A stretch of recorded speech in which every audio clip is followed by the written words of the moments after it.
Warning, the following podcast is not suitable for all audiences. Trigger warnings from the stories I cover may include violence, rape, murder, and offenses against children. Listener discretion is advised.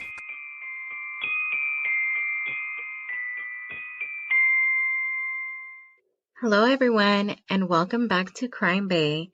This is your host Liz, and today's story will be taking us to Utah. On July 6, 1939, Kay Mortensen was born to Sherman and Roxy Mortensen in Ephraim, Utah. Kay Mortensen was a professor of mechanical engineering at Brigham Young University for 37 years, where he taught courses in manufacturing design, engineering technology, and mechanical engineering until his retirement. Kay was extremely wealthy. He didn't trust banks, so he put much of his money into gold. He bought it for $250 an ounce, and as gold skyrocketed, so did his wealth. Even though Kay was extremely wealthy, he didn't live a lavish life. He was extremely frugal. Kay lived with his wife, Darla Mortensen. Their home was just down the road from their oldest son, Roger, and his wife, Pamela. Roger was nothing like his dad. He had suffered a brain injury in an accident years ago, so unlike his dad, Roger didn't work much. He lived on disability. Since Roger and Kay only lived about a mile apart, Roger was always on call for whenever his dad needed something.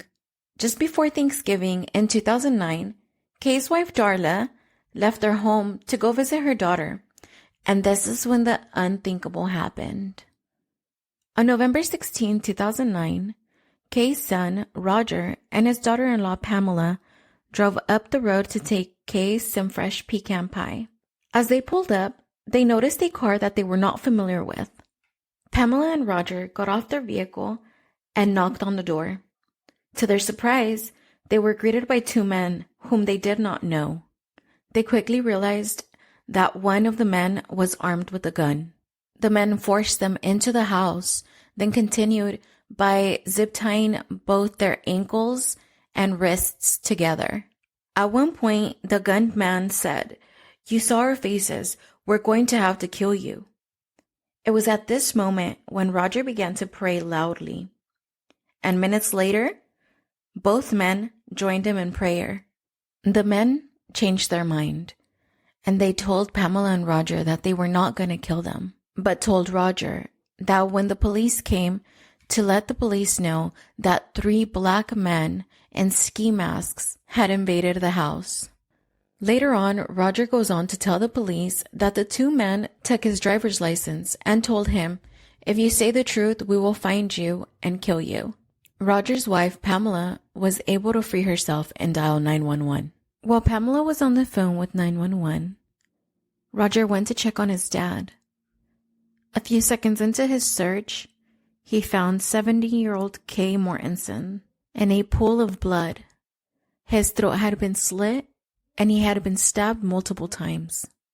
Police arrived minutes later, but right away, they were very suspicious of Roger and his wife. Police spoke to the couple right away, and just something didn't seem right with their story. The police began to question Roger, and Roger was quick to point out a suspect for them. He told me he had an appointment for lunch at noon with a guy named Mike Kipp discussing $25,000 worth of guns.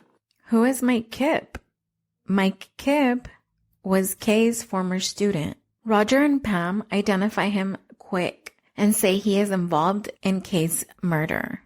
Roger goes on to tell police, "Mike Kipp owes my dad money, and I know he was involved in my dad's murder."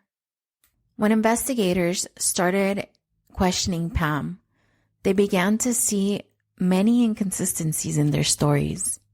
Fuzzy gloves. They look like women's winter driving gloves or something. The fuzzy kind. I know they had purple gloves on. Purple, your medical gloves. So Roger states that they had purple fuzzy gloves. And then here comes Pam saying they were medical gloves. I don't know, but to me, it just doesn't make sense that the assailants would let them go free. It doesn't make sense. So during the questioning, the investigators noticed that they weren't scared or they weren't grieving. They were cold, collected. Yes, their stories didn't match, but they weren't like showing any type of emotion. The story's a bunch of crap. I think the story's a bunch of crap that you and Roger have come up with. Okay? Sorry you don't believe me, but I'm trying does to. it sound too rehearsed? Or... Yeah. Okay. What the fuck? Who says that? Does this sound too rehearsed? Anyways, they go back to Pam and they ask her the big question. Is your husband capable of killing somebody? Did you get a drink? I wouldn't hope. I mean, I wouldn't think he is. I wouldn't think that he's capable of killing his father. If you think that her answer was suspicious, you are not alone. Anyways, they go on to search Roger and Pam's house. And during the search, they find a bunch of paperwork stating that they are in deep financial trouble. So of course, they go and question Roger and Pam again. And here's a clip of what Pam had to say. We're in a lot of debt, but I personally would not have my father-in-law killed for his money. And this is what Roger told detectives. I'm not sole beneficiary, but I get a big share of my dad's millions, too. Roger and Pam agreed to a polygraph test. And what do you know? Roger was found to be deceptive. And Pam, she was jumpy. So the operator couldn't even finish the polygraph test. But even then, Roger and Pam continued to state that they were victims themselves, that they had nothing to do with Kay Mortensen's murder.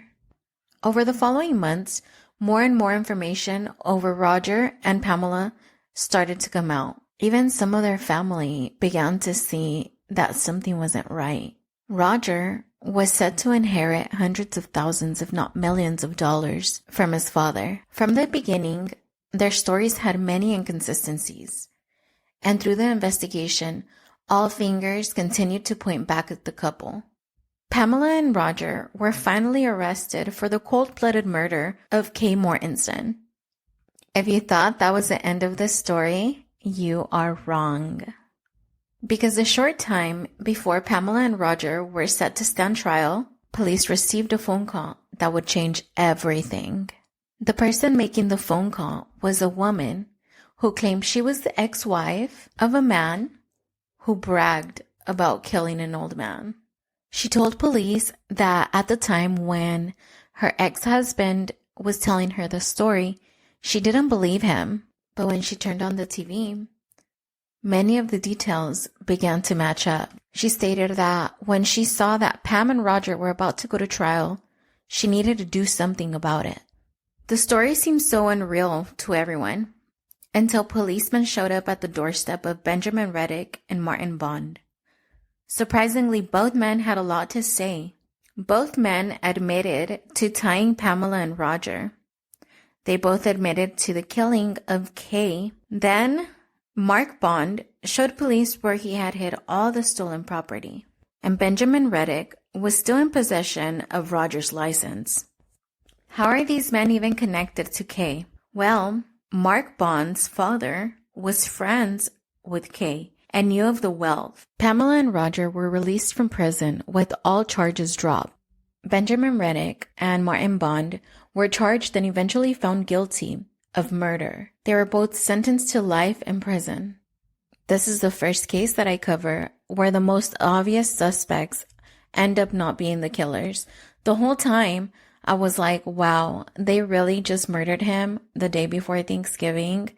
Like, I swore that they were the killers. Especially while watching the interrogations, I was like, for sure, lock them up and throw away the key. But thankfully, the woman came forward with her information. She reached out to police, and the right people are paying for the crime they committed.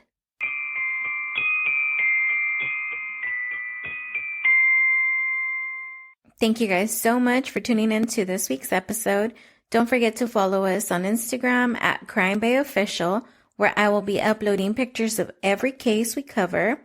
Crime Bay is a podcast executive produced, researched, and hosted by me, Lisette Cervantes. Sounds designed by Ruben Solorio. You can find all source material for this episode underneath the episode description.